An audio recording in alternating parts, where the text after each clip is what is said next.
విశాఖ నగరవాసులు పర్యాటకులు ఎంతో ఆసక్తిగా ఎదురుచూస్తున్న కైలాసగిరి గ్లాస్ బ్రిడ్జి ఎట్టకేలకు ప్రారంభానికి సిద్ధమైంది. డిసెంబర్ 1వ తేదీన ఈ వంతెనను అధికారికంగా ప్రారంభించి అదే రోజు నుంచి ప్రజలకు అందుబాటులోకి తీసుకురానున్నట్లు అధికారులు ప్రకటించారు. ఇక ఈ వంతెనను ఎంపీ శ్రీ భరత్, ఇతర ప్రజాప్రతినిధులు, అధికారులు ప్రారంభిస్తారని VMRTA చైర్మన్ ప్రణవ్ గోపాల్ తెలిపారు. VMRTA ఆర్చే అడ్వెంచర్స్ సంస్థలు సంయుక్తంగా 7 కోట్ల వ్యయంతో ఈ ప్రాజెక్టును చేపట్టారు. పర్యాటకులకు సరికొత్త అనుభూతిని అందించడమే లక్ష్యంగా దీన్ని నిర్మించినట్లు అధికారులు తెలిపారు.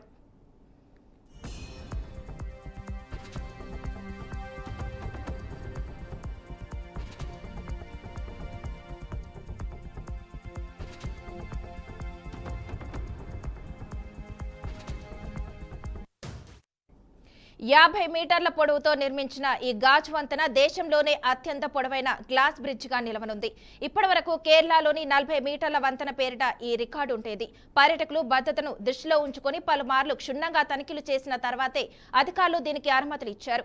బ్రిడ్జిపై ప్రవేశ రుసుమును ఇంకా ఖరారు చేయలేదని ఉన్నతాధికారులతో చర్చించి త్వరలోనే నిర్ణయం తీసుకుంటామని ప్రణవ్ గోపాల్ వివరించారు.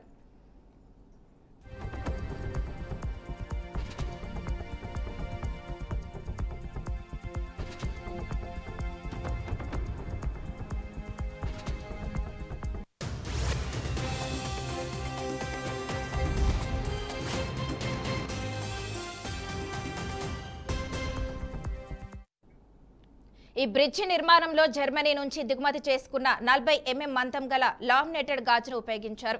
ఇది ఒకేసారి 500 టన్నుల భారాన్ని మోయగలదు. గంటకు 250 కిలోమీటర్ల వేగంతో గాలులు వీచినా తట్టుకునేలా పటిష్టంగా నిర్మించినట్లు అధికారులు చెప్పారు.